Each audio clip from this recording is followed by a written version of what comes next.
a inda mutane suke tunanin cewa kamar kasar American ta zo ne domin ta ceci al'ummar arewacin Najeriya ta raba su da ta'addancin da yake damun su sama da shekara da shekaru, amma abin da mutane ba sani ba shine da su lakurawan da suke yankin Sokoto da yan bindigan da suke Neja da kuma yan Boko Haram din da suke Neja da sauran yankunan nan, kar ku yi tunanin cewa wai American za ta yake su ne, a'a ita kanta ita American din ita ta yake su, ita ce ta ajiye su, ita take ba su makamai, ita kuma take kula da su tare da haɗin gwiwar gwamnatin sa hannun gwamnatin Najeriya. Allah ya isan mu shugabanninmu, Allah ya isan mu manyanmu na arewa, Allah ya isan mu malamanmu, Allah ya isan mu duk wani mai faɗa a ja arewa. Tofa turkashi labarin da ya sai da inna lillahi wa inna ilaihi raji'un. Masu sauraro tuni dai 'yan gwagwarmaya ke ci gaba da fitowa fili wajen tona asirin gwamnatin Najeriya kan irin alaƙa da kuma makircin da ke cikin tsakaninsu da ƙasar Amurka, tun bayan da ƙasar Amurka a daren jiya ta kawo farmaki zuwa Najeriya, wanda a jihar Sokoto dai aka yi ikirarin cewar an kashe wasu daga cikin 'yan ƙungiyar ISIS 'yan Boko Haram da Lakurawa.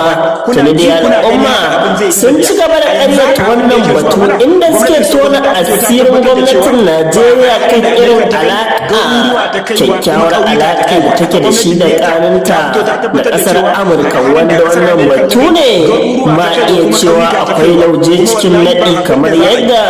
tun a fara ne muka fara gabatarwa tun so mu fara wannan al'amari, amma kuma a yanzu haka wasu bayanai na ci gaba da fitowa ta bakin 'yan gwagwarmaya, kamar yadda yanzu haka dai wani Ali Shuwaga ya bayyana a cikin bayanansa, inda za mu sanya muku domin ku saurari irin yadda abin yake a halin yanzu. To lamarin dai sai dai mu ce Ubangiji mai kowa mai komai da ya kawo mana mafita, ya kuma taimaki al'ummar Najeriya, ya kuma tarwatsa dukkan waɗanda suke da aniya ta rashin son ganin ci gaban arewacin Najeriya da ma Najeriyar, albarka annabi da alkur'ani. Masu sauraro don nan zance ai sauraro lafiya. Jama'a, a hare-haren da kasar American ta kai jiya da daddare, wanda ta kai garuruwa kusan guda 3 da har jihar Sokoto da kuma Neja da kuma Kebbi, a bayanan da yake zuwa mana a yanzu nan gabaki ɗaya har-haren wanda American ta kai a jiya, babu inda ta hari 'yan ta'adda na Lakurawa ko kuma na 'yan bindiga wanda har ta samu nasarar yin nasara a kansu. Bayan fitowar American da kuma gwamnatin Najeriya da gaskata aikin da American ta yi akan arewacin Najeriya, wato jihar Sokoto da kuma Neja da kuma Kebbi, akan cewa harin da kasar American ta kai ta samu nasara akan 'yan ta'adda kuma ta halaka su, a inda bayanai yake zuwa mana a musamman wa'annan garuruwan da aka yi wa hari, wato jihar Neja da kuma Sokoto Tambol, inda mutanen garin suka fito suka tabbatar wa duniya a har-haren da kasar American ta kai babu inda ta hari 'yan ta'adda, asali ma cikin garuruwa ta kai hari, asali ta kai hari a gidajen talakawa da kuma asibiti da kuma kusa da wasu masallatai. A Neja kuma wasu ƙauyuka take ta samu gabaki ɗaya ta bambama, wanda a ciki ma har an samu asarar rayuka. A wasu garuruwan kuma inda ta jefa bamabamai din bom din ma bai ma samu fashewa ba wani daga ciki, wanda 'yan garin ne suka ɗauka suke ƙoƙarin yadda su san yadda za su yi da shi. Wannan shine har-haren da kasar American ta kai amma talakawan Najeriya, a inda mutane suke tunanin cewa kamar kasar American ta zo ne domin ta ceci al'ummar arewacin Najeriya, ta raba su da ta'addancin da yake damun su sama da shekara da shekaru, amma abin da mutane ba sani ba shine da su lakurawan da suke yankin Sokoto da yan bindigan da suke Neja da kuma yan Boko Haram din da suke Neja da sauran yankunan nan, kar ku yi tunanin cewa wai American za ta yake su ne, a'a ita kanta ita American din ita ta yake su, ita ce ta ajiye su, ita take ba su makamai, ita kuma take kula da su tare da haɗin gwiwar gwamnatin sa hannun gwamnatin Najeriya. Saboda haka American ba wai ta zo don ta yaƙi ‘ya'yanta ba ne, a'a ta zo ne don ta taya ‘ya'yanta yaƙi, saboda ‘ya'yanta ba su biya mata burin da take so ta cika ba, na yadda za ta yi ta kori dukkan wasu jama'o'i wanda suke yankin Kebbi da kuma Sokoto da kuma Neja, wajen yadda za ta yi ta samu damar iban tattalin arzikin da yake wannan gurin, musamman Daham. Saboda a yanzu American ta ko ta ina tana fuskantar matsala na karyewar tattalin arziki da ita da Faransa, ido a rufe take neman yadda za ta yi ta samu ta farfado, to kuma dole dole ne ta yi amfani da wannan damar wajen kashe mutane ko kuma ce ta da garuruwa wajen yadda za ta mai da gurin fili ta ci gaba da satan ma'adanan mai kuma da ci gaba da kuma tsoratar da arewacin 'yan Najeriya da kashe su wajen yadda za ta tara su a guri daya yadda zai zama wannan yankin babu komai a ciki, kuma a cikin babu komai a ciki in ba su ba illa iyaka su zo su yi ta ɗiban arzikin na arewa. Kuma abin da zai baku mamaki, a Maiduguri har yanzu baka isa kai tafiyar kilomita 30 ba tare da ka haɗu da 'yan Boko Haram ba. Asali 'yan Boko Haram har shigowa cikin gari suke suna satar mutane, kuma duk wani yanki da 'yan Boko Haram suke a yankin Maiduguri babu wanda bai san inda suke ba. Amma bari ku ga wannan hare-haren da za a yi, har American ta gama hare-harenta ta kashe bayin Allah, ta tayar da garuruwa, ba za ku taɓa gani ta kai Maiduguri hari ba. Saboda Maiduguri ba ta da abin da za ta iba nan take ta samu kuɗi ko kuma ta gina kanta rayuwa, ko da akwai arzikin to dole sai an yi wahala a kansa.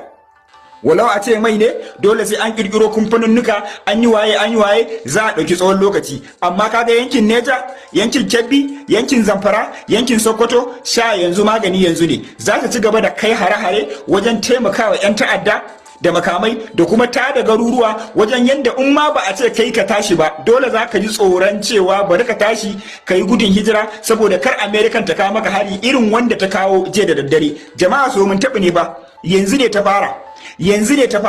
'Yan ta'adda sun kasa ba su biya mata bukata ba, gwamnatin Najeriya ta kasa ba ta biya mata bukata ba. Yau kasar Amerika da kasar Faransa za su shigo da kansu domin kashe arewacin Najeriya da kuma kashe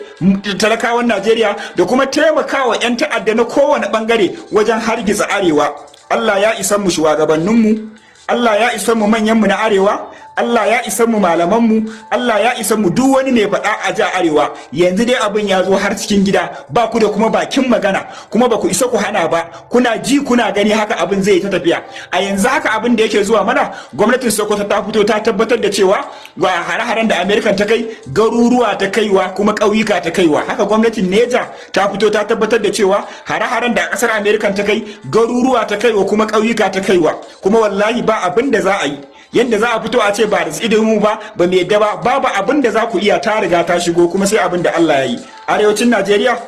Ubangiji Allah sai. To masu sauraro, jawaban Alisuwaga kenan dangance da al'amarin da ake kai a yanzu tun bayan farmakin da ƙasar Amurka ta kawo a Najeriya a jihar Sokoto. Tuni dai bayanai da suke fitowa cewar babu inda wannan hari na ƙasar Amurka yi nasara kamar yadda dai bayanan suka bayyana, inda aka ce wannan hari ya shiga ne ya fita a cikin tsakankanin al'ummar jihohin Najeriya, musamman ma arewacin Najeriya kamar yadda abin ya faru, wanda wannan batu ne da ka iya cewa tabbas ne akwai maƙarƙashiya a ƙarƙashin ƙasa,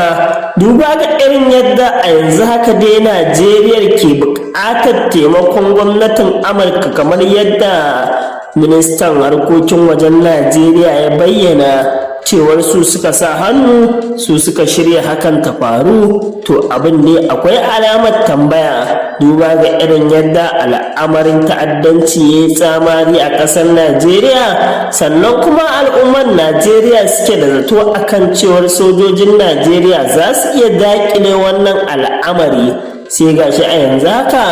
an tafi kira ga Amurka domin su kawo tallafinsu, wanda ma iya cewa su kansu 'yan lakurawan da 'yan Boko Haram ɗin su dudu guda nawa ne da har sai an nemi tallafin ƙasar Amurka. To tabbas dai akwai wata ƙasa kamar yadda dai manema labarai suke ta nemo labarai, sannan haka 'yan gwagwarmaya ke ci gaba da tabbatar da cewar akwai lauje cikin naɗi a cikin wannan tafiya. Kaɗan daga cikin misali, an ɗebi sojojin Najeriya zuwa ƙasar Benin domin daƙile juyin mulki. Sana ina da ba a yi amfani da su a cikin ƙasa ba domin daƙile wannan al'amari na ta'addanci. Kamar yadda mazan jiya, shugabanni na jiya,